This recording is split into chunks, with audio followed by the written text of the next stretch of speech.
Sri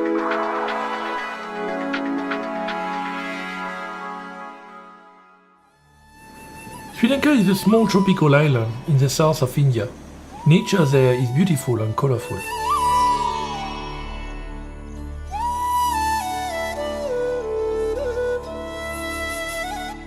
It is known for centuries as a gem island, and its soil is rich in gems.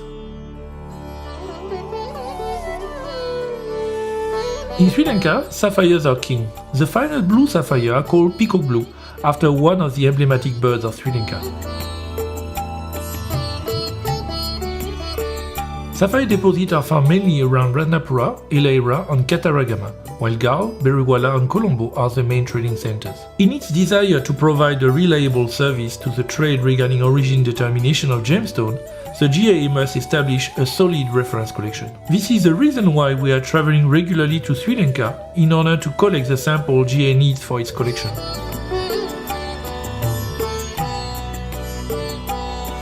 As a school, the GIA is also involved in education, and therefore we are also interested to document all aspects of the industry in Sri Lanka. From gem mining to trading, it is also great to witness how the Sri Lankans transform their gem with different cutting and polishing technique, either traditional or modern.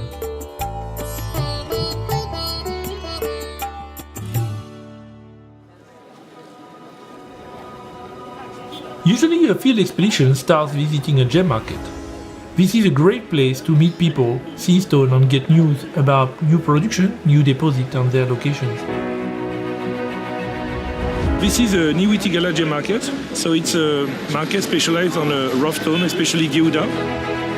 Sometimes buying few interesting specimens is a good way to break the ice with gem merchants in order to see better stones. So you come here to buy rough stone, and then you bring them back in Beruwala, you do heat treatment, you cut and you polish. And then you sell in the market in Beruwala on Saturday. If listening is useful, a field gemologist must visit the mining site where the gems are found. You will go to see the mining activity in the paddy field around the place, where you have several families working on the paddy field in order to have some additional income. In this island full of traditions, most of the mines are family-run or are worked as partnership between miners and landowners.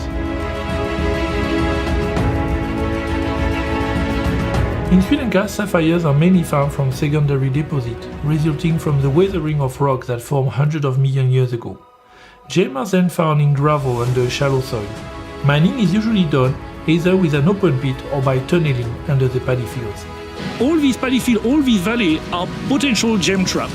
So what the miners are doing is they are digging a vertical pit in order to reach a layer of gravel. When they reach this area where you have gravel, they will dig horizontal pit. They are building these square pits that are going down with big piece of wood, bamboo and fern. So it's strong enough to hold the mud, but flexible enough to be able to move with the earth. In order to understand the mining process and document it, we often have to go underground. There are 3 different mining techniques in Sri Lanka. One is mining under the paddy fields. It requires a lot of experience and technical knowledge to mine safely underground despite the water.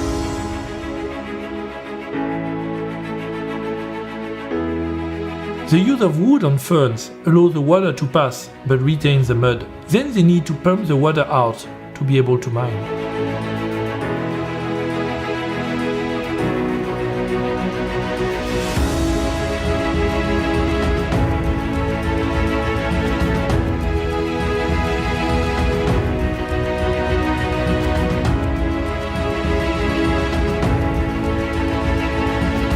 Traveling between mining areas is often done on difficult roads. If the paddy fields of Sri Lanka can be rich in gems, it can be the same with the surrounding hills. Gems can be found sometimes in tea plantations. Here in Sri Lanka, this is what people call hill-type mines, that is mainly occurring, in tea plantations, because tea plantations usually are on hillside. On the hill, you have more stone a little bit everywhere. So this miner is digging between the rocks, trying to collect all the ground that is there in order to go to wash. It's very clean. There are a few small inclusions inside. The stone is quite good. Each mine is a new opportunity to add sample to the GA collection. Sometimes we found miners in rivers using long wood tools. This technique is very old and specific. This is the third traditional mining technique used in Sri Lanka. We are on the Kaluganga River near Ratnapura, and you have a group of miners mining in the river. But these mines are not really legal, so they are quite afraid.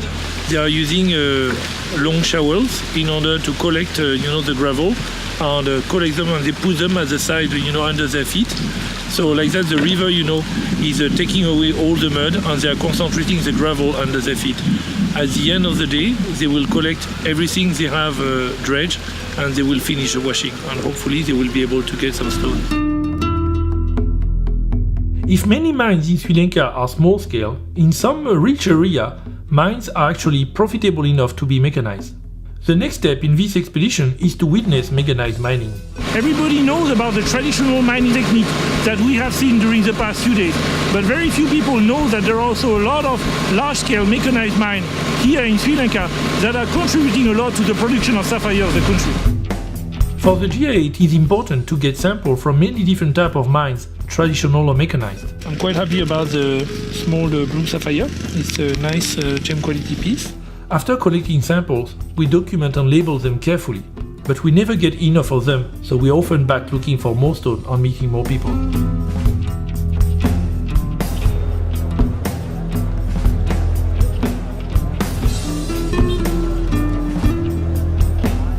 You can buy any stone you can buy, but no problem. Now most of the business here in Beruala is organized two ways. Some business happen in the street, but most of the people, most of the foreign buyers who are coming in Sri Lanka go to see stone in an office. So they are using a broker to go to see stone in an office. And this is what we are going to do. We are going to the office of one of my old friends in Sri Lanka. Ratnapura, obviously being closer to all the mining areas, you find a lot of rough, and in Beruala you would find a lot of faceted or finished goods. Some of the small stones, they have some minute particles, they are smoky, they are milky. When you heat them, you can increase the color. So you can have small Sri Lankan sapphire with good color, but most of them will be heated. To learn more about heat treatment, we are going to meet Master Simon, one of the last traditional blowpipe burners. Heat treatment is used to try to improve the color of gemstone for at least 1,000 years. So this technique is called blowpipe. You can see that Master Simon is using a pipe and he is blowing in the pipe. Depending on the stone he is heating, he will do that for 1, 2 or 3 hours. If the pink sapphire is already purplish, you can turn the stone into a straight pink. And also in some blue sapphire, if the stone is a little bit too dark, you can reuse the blue color, make the blue color a little bit more medium. If traditional method can be efficient, with progress in science, some modern techniques were developed enabling a better control of both temperature and atmosphere. With this furnace, you are mainly doing heat treatment of sapphire? Yes. So it's mainly a gas furnace? Yes. So you have a bottle of gas and then you are using natural gas? Yeah, only natural gases. Only natural gas to heat the stone. With modern furnaces, the burner fine-tuned his art. Mr. Bunsiri has a lot of experience, 31 years experience with the sapphire business. What he is doing, you need a lot of expertise. It's the result of years of practice and a lot of studies. The field gemology department is an important asset for the GA to get reliable information about gem deposits. Some of the main challenge is that if miners are afraid to talk, merchants like to tell stories. Finding new deposits sometimes deep in the jungle and visiting them is often the result of a long investigation, and for that, the support of local people is critical. Now they are cleaning the surface. Now they can, take the illam from there. Actually, it is often an exchange between the miners and us. While we witness and learn from their activity, we also share our experience with them. We are going to take some rock samples over there. Gem mining is hard work, but it can be also very rewarding. The Pearl of the Indian Ocean has not finished to reveal all its secrets, and it will take many GA expeditions to explore and document its mysteries. Sri Lanka is a perfect example of a place where we can meet the gems, the place and the people.